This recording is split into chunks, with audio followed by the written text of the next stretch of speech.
Thank you. Today, I would like to say, of course, thank you to the organizers for inviting me to speak here today. I'm going to talk today about CRISPR meets iPSCs, how they are powering the new wave of biomedical discovery. Today, I'm going to talk a lot about how to make research tools rather than perhaps making actual cell and gene therapies, because it turns out that a lot of the future cell and gene therapies are actually within academia, and that's a little bit where it all starts.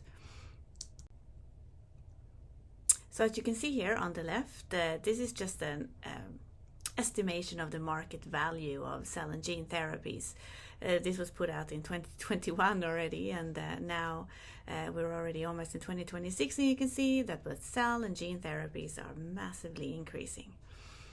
And what you can see on the right hand side, on the other hand, is sort of what proportion or the number of industry and non-industry funders that are actually in clinical trials and which phases. And here non-industry is in orange, and what you can see is that there are a lot of non-industry in both phase 1 and phase 2, and even in phase 3 at this point. So this is really showing that cell and gene therapies are coming straight from academia, and therefore we also have to make sure that we have a really good base and good quality research already here, which of course we've always had, but now with a little bit of an eye towards the clinic when it comes to these sorts of tools.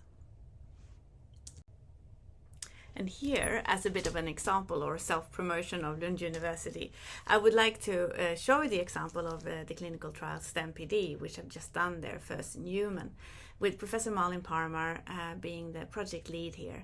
And here what they used was pluripotent stem cell derived transplants for Parkinson's disease. That was then injected into the patients here, as you can see to the left, and even though the trial is not in any way concluded yet, some of the participants have been on television and so on and say that they're actually feeling really quite good, and they can do long distance skating and slalom and so on, and other Nordic things and activities. So this is also something that came straight out of academia, but that had an eye on, of course, transplants and treatment from very early on. But let's go back a little bit to basic hours. So let's talk about the magic duo, iPSCs and CRISPR. iPSCs stands for Induced Pluripotent Stem Cells. They were discovered in 2006 and 2007. They are derived from somatic adult cells, so no embryos involved in these cells. They have the potential to differentiate into all 3 germ layers, and they are the induced equivalent of embryonic stem cells. And it got the Nobel Prize already in 2012, really showing the impact that it had. CRISPR is very similar in its dramatic impact. It is an RNA-guided gene editing system. Not the first gene editing system, but the cheaper, simpler and faster than any of its predecessors.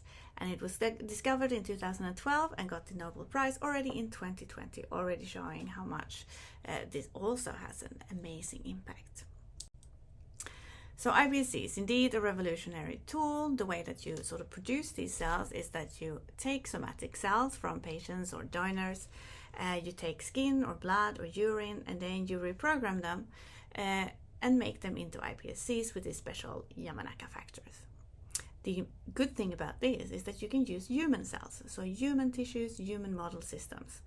You can also use patient cells, which of course are also human, but they are humans that have a particular disease, sometimes with a known mutation that you can then use for your research, and sometimes with unknown etiology. You don't know what the cause is, but you know what happens, and you can then use that for more discovery of that particular disease. And as I said before, you can use these cells to differentiate them into all sorts of different cell types, like really all the cell types of the body: cardiomyocyte, neural cells, pancreatic cells, immune cells, and of course you can also make organoids with them, which are more complex model systems. And then you can use them for cell therapy. But you can also then add the layer of complexity, which is gene editing. So if you edit these, you can differentiate them again, but now you might have a very different model system. And so for research, you can then go on and use this for basic research and disease modeling, but also drug screening and toxicity tests. You can also create these really large data sets by using large cohorts of iPSCs that are then differentiated at the same time, perhaps a multi-genetic type of disease, maybe autism.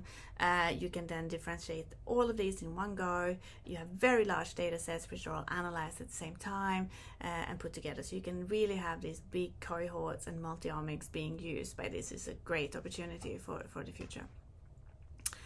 And then we have, of course, then the other revolutionary tool, which is CRISPR. So just to make sure that everyone's on the right page, I would just like to go through a little bit what this is. It was discovered in bacteria. It is a sort of adaptive immune system there. But it's been harnessed for use in eukaryotes. And then there are three basic components. The first one is the Cas9 itself. It says for CRISPR-associated gene 9. And this is a protein that is an endonuclease that cuts the DNA. This particular one, Cas9, cuts DNA in two different places, so it has two different domains, the RIBC and the HNH domain. So that's, of course, the first component. The second component is the single guide RNA.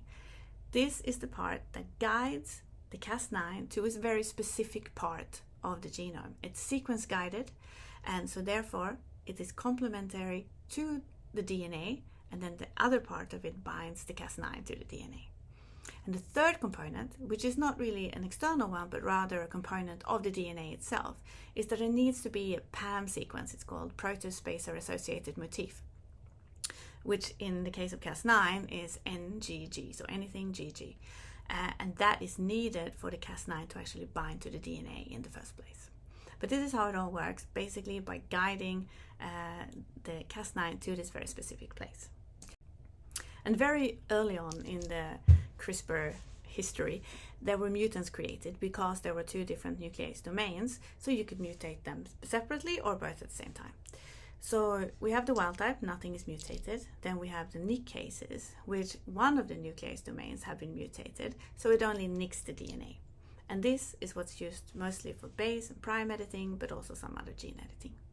Then we have the dead Cas9, where both nuclease domains have been mutated. And so it doesn't actually cut the DNA anymore, but it binds to it through the guide RNA. So that can be used to guide the Cas9 to a specific spot and then modify the DNA in various ways using this. So let's also then talk a little bit about editing through repair. So all the things that I'm going to talk about today, until I say that it's going to be different, is normal wild type editing.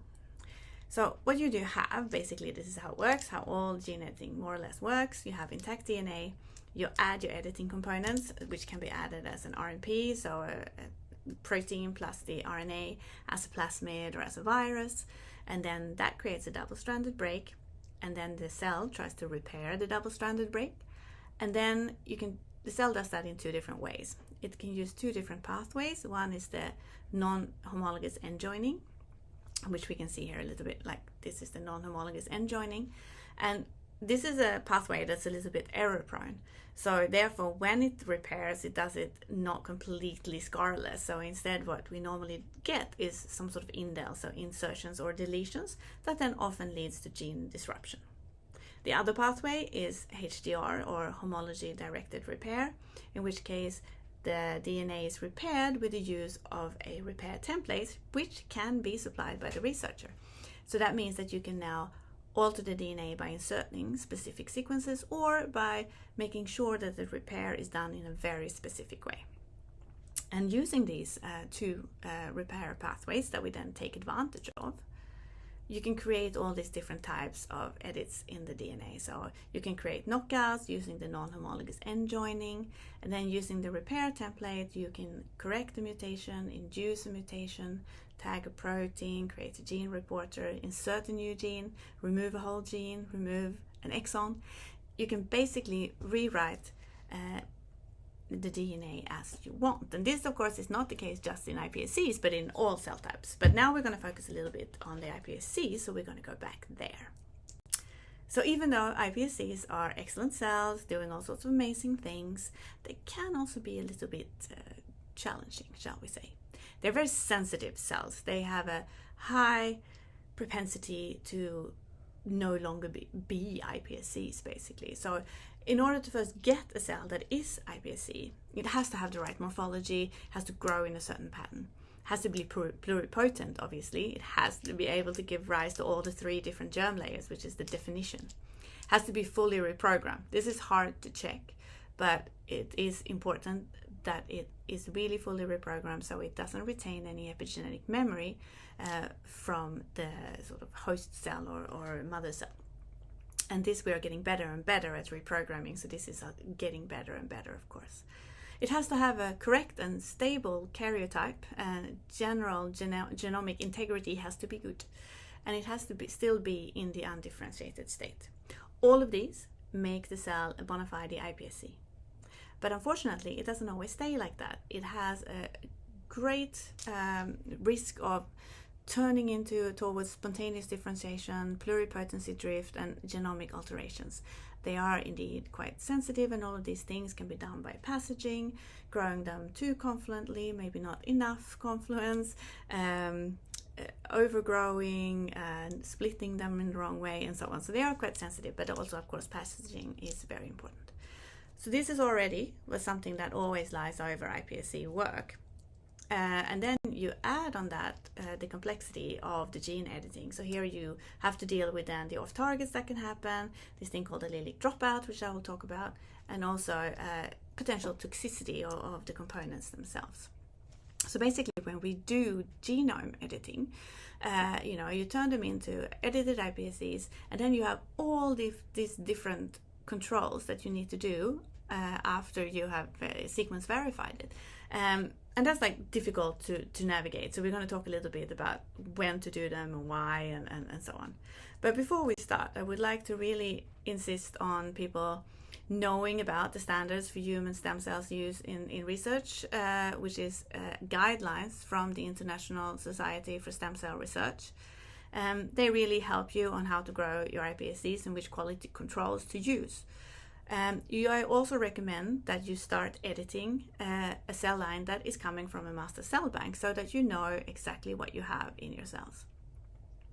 One example of things that you might find if you are not looking after them properly and store them in master cell banks is, of course, that you could have one of these most common genetic aberrations, like the 20q gain. It is actually detected in more than 20% of worldwide cultures. And it improves the cell survival by increasing the expression of BCL-XL, so it easily takes over the culture. But it is also very common in cancer, so it sort of makes them more cancer-like. So now we're going to talk very briefly about the editing procedure itself, because that's basically a talk in itself, right? How to design, what to choose, how to deliver, and so on. But basically, the way that you do it is that you add all the components to your cells. So in our case, we use RNP and we use nucleofection.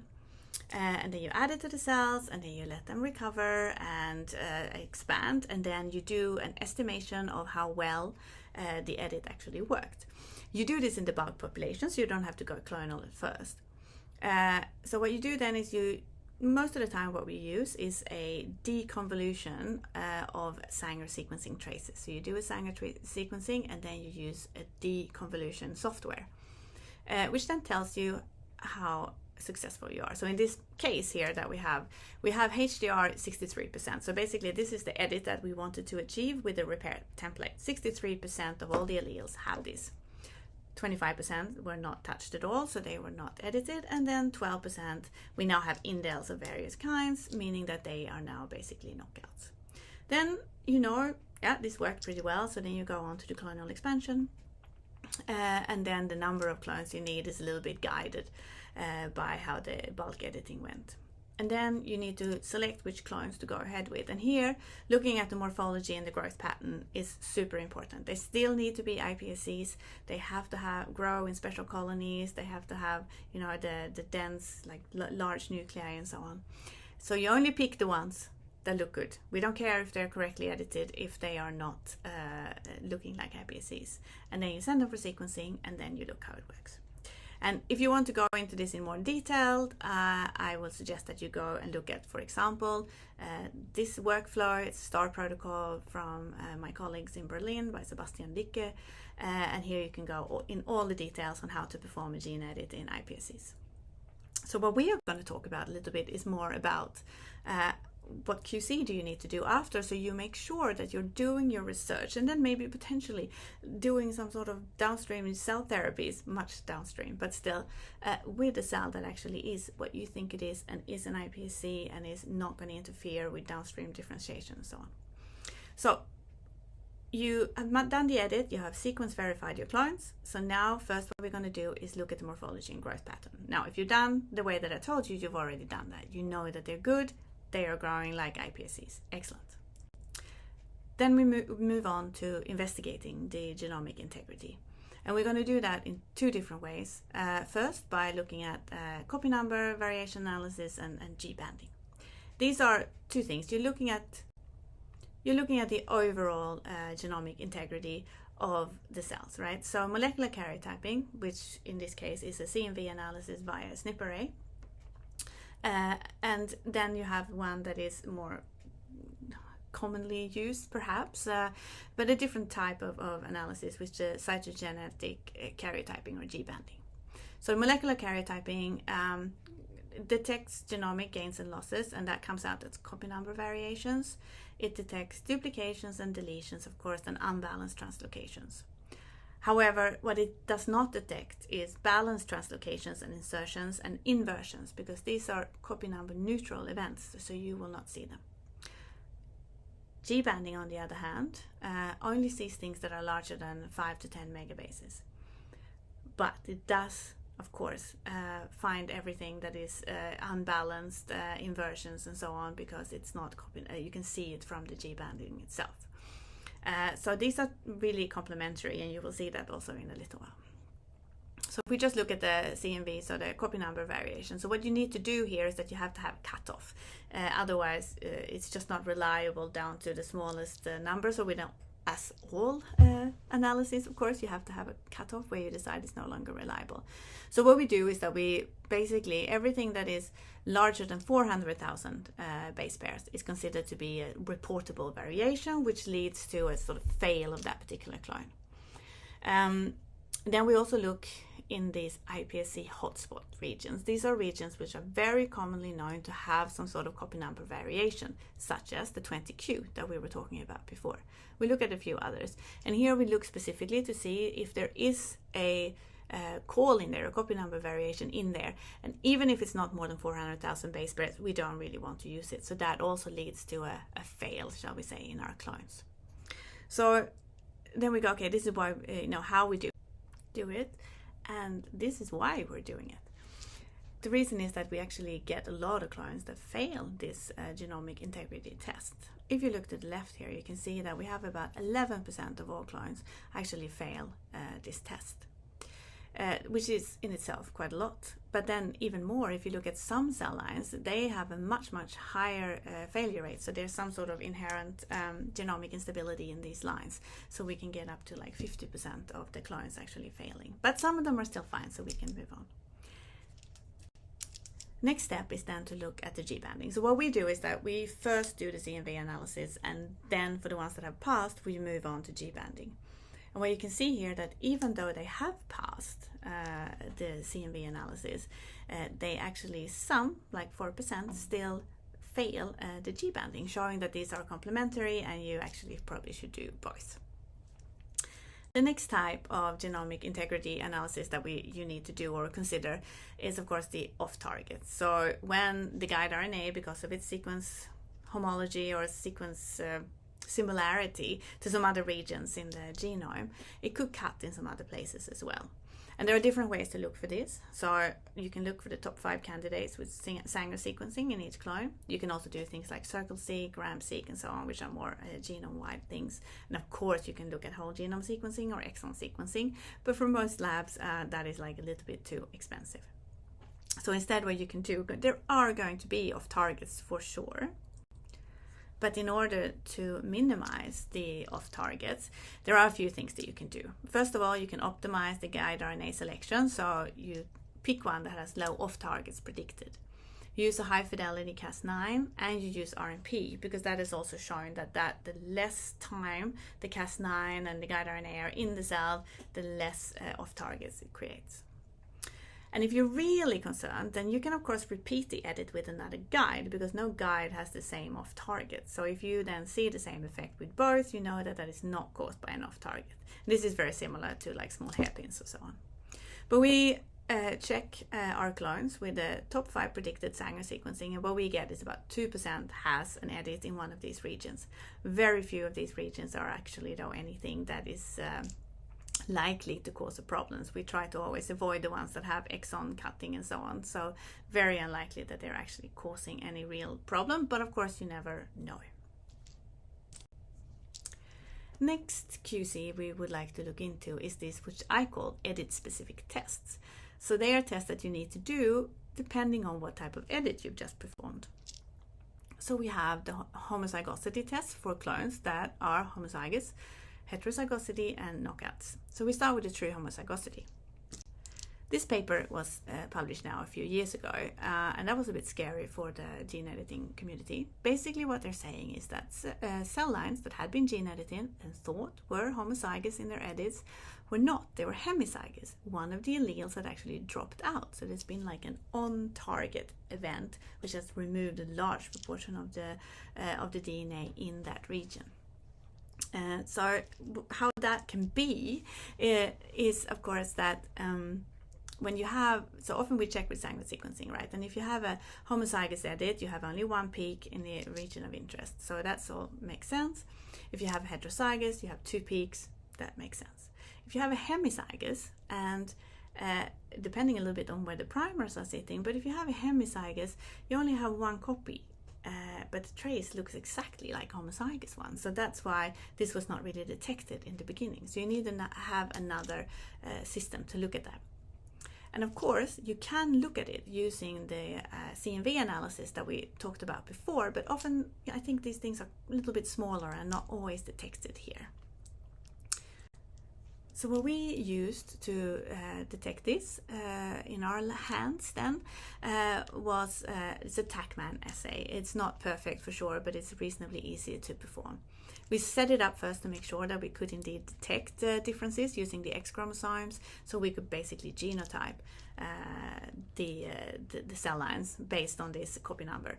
And as you can see here, all the females have 2 copies of a X-linked gene, and the males have 1. So then we did this for several of our edits, and I will show you 2 examples now. What we could see is that there are indeed changes. We see that the copy number changes.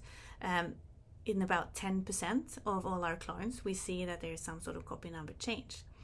It is not happening in all our genes, but in some of the loci. And some of them you also get, like you can see here in gene 2, there appears to be a sort of insertion happened here. So we try to, of course, to avoid those clones and instead go with the ones that have a more obvious 2 copy number.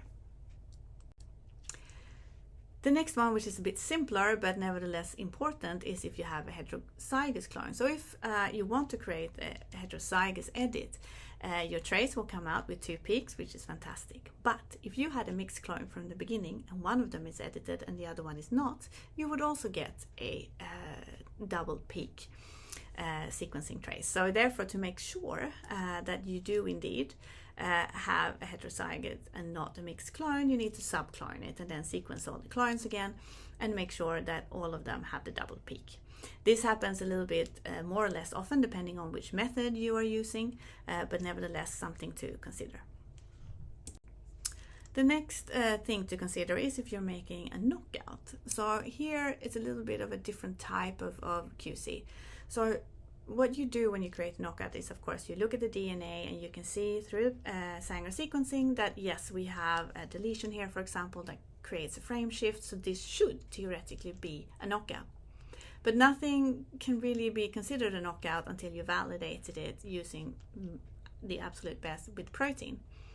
And most of the genes that you look at are not actually expressed in iPSCs though. So in order to get that to validate it, you would have to differentiate it and check for the protein. And now I've using this as an example here also to a different way around that by this paper here that I have borrowed this figure from, is that there is an alternative way as well where you can use CRISPR-A to induce the expression of this gene in the iPSCs, and then you can compare the edited versus non-edited and see that you actually have a functional knockout, which is quite nifty, even though a little bit troublesome, but probably faster than the old-fashioned way. So make sure that you check that your knockout is actually a knockout and doesn't just have a gene like an edit in indel. Alright, so now we have gone through the most important things when it comes to checking the integrity of the genome and the edit-specific tests after gene editing. So we've also checked the morphology and so on. The next step would then be to make sure that your cells are still pluripotent and still in the undifferentiated state. We do find, however, though, that it's not very often that the gene editing procedure causes the cells to no longer be pluripotent or undifferentiated. Especially, they stay undifferentiated as long as the morphology and the growth pattern are normal. But this could also still be something to make sure, especially if you're not super experienced, to check these things again. And then the third step is, of course, to make sure that your cells are sterile, so that there's no mycoplasma in there, that they can grow with, without antibiotics, without creating bacterial culture. And also the cell line authentication is super important. So this is STR analysis. This is the fingerprints of all cell lines. And sometimes there are mix-ups and so on. So it's a good idea to make sure that the cell line that you finished with is the same cell line as you started with. So that's sort of the end of the first section, and now we're going to talk a little bit about CRISPR-I as well. So if you remember this slide, we have the mutated Cas9, and the dead Cas9 is where both of the domains are mutated, so you don't actually cut the DNA anymore. And this is used for both CRISPR-A and CRISPR-I, depending on what you actually fuse to the dead Cas9. For CRISPR-I, you fuse a CRAB domain to the dead Cas9, and then you guide it towards a region that is downstream of the transcription start site using the guide RNA. With CRISPR-A, which activates, you can fuse it to an activator such as VP64, and then you guide it a little bit upstream of the transcription start site, and then you get activation of a gene. And we've been using CRISPR-I a little bit in various neuronal models. Here is one example that shows that it's a very stable and efficient way to work also with iPSCs. The good thing here is that when you use a virus and you use CRISPR-I, you don't actually have to go clonal, and so therefore you have a sort of bulk population of multiple clones in the end that all have integration in different places, might be slightly differentiated and so on, but as a bulk population they are of course still very much a big group of cells. So here we used lentivirus to basically reduce the levels of zinc finger 558 using a CRISPR lentivirus. And what we did is we added it to the iPSCs, and then we could see that we had like really, really high knockdown, right? You can see there is basically nothing left here. We got like 90, 95% knockdown. And then we differentiated them into a 2D forebrain progenitor protocol. And what you can see here that it was super stable. It was 14 days, still completely gone. Basically, this is basically just noise. And similarly, if we used a longer differentiation, a more complex differentiation, we used organoids. You can see here also that the mRNA is completely gone, even after 4 months. So it's very stable and very efficient. And what we also found, which was super interesting, was that in this particular experiment, what we found was that if you look at the activation mark with a H3K4 3-methylation mark using cuts and run, which is an activation mark. So if you see here in the control, so the gene goes in this direction, here is the activation mark, and you can see that it's there, it's on normally. But then after CRISPRi, the activation mark is completely gone. So this is actually a complete silencing. This is a complete a knockout that you can do in this way as well, and sometimes that might just be easier. The cool thing about CRISPRi is that you can actually also dose it a little bit. So if you, for some reason, don't want a complete knockdown or complete silencing, you can add a little bit less, and then you will actually get less knockdown as well, which is very good for genes that might be essential and so on. So yes, so I really like CRISPRi. CRISPRa is also quite nice, a little bit harder to work with, but works really well as well. Like you do get an increase in a much more physiological way than if you use an overexpression vectors. You get maybe 5 to 10 fold increase of something that was already on, or you can turn something on, of course, which is also very different. But these are also very good methods and work very, very well in the iPSCs. But what this brings us onto a little bit as well is also this idea that, you know, even though you can do all these things in the iPSCs, a lot of people don't work in iPSCs, right? You work in the next level, in the differentiated phenotype and differentiated model. And particularly people use with organoids a lot, right? So then if you've already done the edit in the iPSCs, it might actually interfere with the differentiation process. The phenotype you see might actually be during that part of development that you're not really looking at, and so on. So what we really need eventually is some sort of inducible mutations to be able to take these to the next level. And you know, some things are quite easy to induce, like inducible CRISPRa and CRISPRi. That's not too hard to do. You just use a doxycycline inducible promoter. You can also do inducible knockouts by using LOXP or something like that. And there's also degradants and so on, degradants. But how do you induce a SNP? So that's getting to a level where we really need to go, and people are working on that for sure, but that's something that we need to really take to the next step. So you can induce a SNP in the model system that you really want. So you would probably edit it in the iPSCs, but you don't turn on the SNP until you've come to the differentiated cell type.